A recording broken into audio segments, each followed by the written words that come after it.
So in this video, I'm going to give you 5 reasons on why you should get up at 5 a.m. and explain why people that wake up early have an insane productivity advantage. So let's get into it. It's no secret that some of the greatest thinkers and achievers have been known to wake up early. For instance, serial entrepreneur Richard Branson, who owns Virgin, he gets up at 5:45 a.m. The current CEO of Apple, Tim Cook, gets up at 4:30 a.m. And Howard Schultz, the CEO of Starbucks, is up at 6 a.m. with his freaking coffee in his hand. So what's the cause behind this madness? Why is it that so many people are getting up early? Well, there's a number of reasons, right? I'm sure you've heard the adage or maxim, the early bird gets the worm. Now, it sounds ridiculous, it sounds silly, but it's very true. And there's 5 reasons on why you should get up early, and I'm going to outline them right now. Okay, reason number 1. Waking up early allows you to enter the flow state. Now, psychologist Mihaly Csikszentmihalyi, I think that's how you pronounce it, stated in his book that flow is being completely involved in an activity for its own sake. The ego falls away, time flies, every action, movement, and thought follows inevitably from the previous one. Like playing jazz, your whole being is involved and you're using your skill to the utmost. Now, basically, flow is being in the zone. Picture Kobe Bryant playing for the Lakers, right? Picture Tiger Woods on the field. It's being in the zone, completely consumed in your work. And waking up early, because of the nature of the environment, usually people aren't up at that time, you are able to really go deep into your work. You're able to do that deep work that Cal Newport talks about, to do that concentrated effort where you can really make some progress. Because what people fail to understand is multitasking doesn't exist, right? Multitasking is not a real thing. When your brain tries to multitask, you're switching between 2 things. So you need dedicated time where you can focus on one thing and just kill that thing. Alright, so the second reason on why you should get up early in the morning is because it removes ego depletion. Now, ego depletion is a term coined by some scientists. It refers to the tendency for our willpower to be in finite amounts, right? So think of your willpower kind of like a battery. And as you go out throughout your day, exerting your willpower, the battery goes down, of course. Now, things that exert your willpower are filtering distractions, resisting temptations, suppressing emotions, restraining aggression, trying to impress others, implementing new behaviors, and doing things we don't like. All these things decrease our willpower. Think of it. Have you ever had a day where you're irritated at work? Everything was going wrong. And then you get home and you find out that it's a lot easier for you to be triggered, or a lot easier for you to let out on someone. It's because your willpower is low. It's harder for you to resist the urge just to get angry.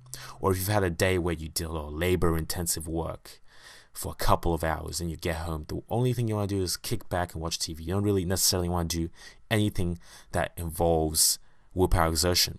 It's not because of the physical tiredness that you have. It's also the mental fatigue that you've suffered throughout the day. So if you can do your most intensive or your most important task in the morning while your willpower reserves are high, you are on the way to insane productivity. You have to eat the frog, as Brian Tracey likes to say. The third reason I would like to advise that you get your ass up in the morning is because it allows you time to have a morning ritual. Now, morning ritual is your own personal ritual. A set of activities that you're going to do every single day. For example, it could be meditating for 20 minutes, exercising, eating a healthy breakfast, and then beginning work on your most important task. That's a pretty solid morning ritual right there. The thing is, morning rituals, the activities we do in them become habits, right? And our habits shape us.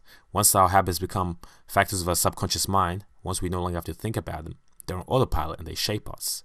It might seem small at the time, but small incremental changes in our lives, small incremental gains create a huge difference in the long term. I had a tap that was leaking, right? And I didn't think it was anything, but at the end of the month when the water bill came down, I was like, what the fuck?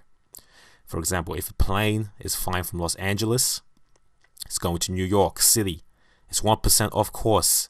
That plane ain't going to land in New York City. It's going somewhere else, okay? So small changes make big differences. And the people with the morning rituals are dictating their lives. They're choosing the activities they want to do. They're looking at the trajectory they want to get at, and they're going that way. Other people don't have morning rituals. They wake up at 9 a.m. when it's time for work, and they brush their teeth, quickly eat, and go to work. They're letting the day dictate them. If you wake up in the morning, you can take some control over your life. Choose your trajectory by getting the morning set. You might have to go to work. You might have to do other things throughout the day, but the morning is yours. It's sacred. Reason number 4, perhaps one of the most important reasons, is that it gives you time to sit and think and plan. To sit down with your thoughts, to see if you are on the right trajectory to hit your goals, to reflect on your past, to reflect on your values, your ethics, your personal metrics, to be honest with yourself. Are you going where you want to go? Now, David Dyer said in his book, The Way of the Superior Man, go find a quiet place where you can be alone and just think. He advises that every man, and every woman too, I suppose, has to find some time throughout the year where they can take the week off and just think, reflect, and see. Now, you don't have to take a week off. You do this every morning if you wake up early. Because you have to understand that if you are not careful, your life purpose can be shaped by everyone else. If you're not careful, your life will fly by you without you ever accomplishing anything you wanted.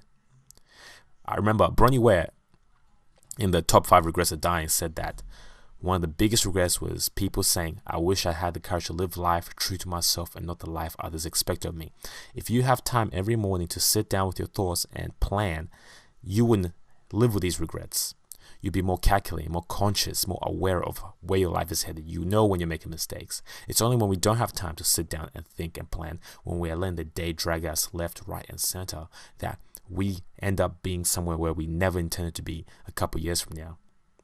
So that's probably the most important reason to wake up in the morning, so that you can have that alone time when it's quiet, to be there with your thoughts. Okay, the last reason on why you should wake up at 5 a.m. is a bit of a selfish one. It's because of the intrinsic motivation you get from it. There's something about getting up early in the morning before the sun's out that gives you that psychological advantage. I remember watching a video of Mike Tyson running in the morning when it's really dark. And he said that, I know my opponent is not doing this, and that's why I'm going to beat them. I know for a fact there's no way my opponent is working as hard as me right now. I'm up here running in the morning. It's the same thing as a Navy SEAL. A Navy SEAL knows he's a badass because of what he's endured, because of what he's experienced. Hell Week, running 40 Ks and doing all kinds of crazy shit. Same thing with you. When you wake up at 5 a.m. every morning, it gives you a crazy psychological advantage. You know you're a badass when you do it. You know that you're a badass when you accomplish more in your first 3 hours than what people do in their whole days. So to conclude, I only have one question for you. What time are you going to get up tomorrow morning?